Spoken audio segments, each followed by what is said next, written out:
જય માતાજી મિત્રો, અમારી યુટ્યુબ ચેનલ ચામુંડા માવતરમાં તમારું સ્વાગત છે।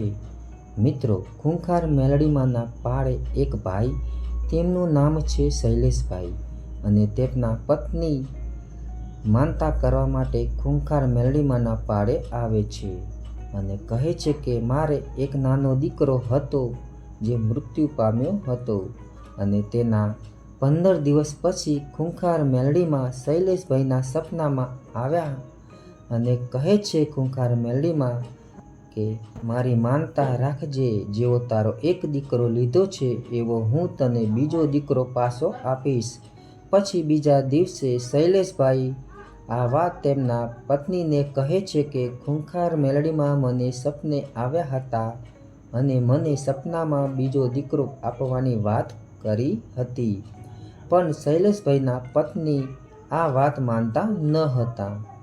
છતાંય શૈલેષભાઈ ખૂંખાર મેલડીમાંની માનતા રાખે છે અને 1 મહિનો થાય છે ત્યાં તો સારા દિવસો તેમના પત્નીને દેખાવા લાગ્યા અને શૈલેષભાઈના પત્ની પણ એ વાત માનવા લાગ્યા। પછી શૈલેષભાઈના ઘરે દીકરાનો જન્મ થાય છે। પછી શૈલેષભાઈ અને તેમના પત્ની દીકરાને લઈ બારેજા ધામ ખૂંખાર મેલડીમાંના પાળે આવે છે અને દીકરાના ભારોભાર પેડા ચડાવવાની માનતા પૂરી કરે છે।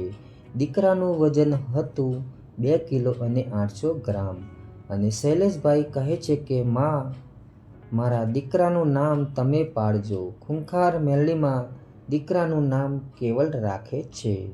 મિત્રો, આવી રીતે ખૂંખાર મેલડીમાએ દીકરો આપી અને દીકરાનું નામ માતાજીએ કેવલ નામ પાડ્યું હતું। આવી રીતે ખૂંખાર મેલડીમાએ હજારો માનતાઓ અને ઘણા બધા ભક્તોના દુઃખ દૂર કર્યા છે।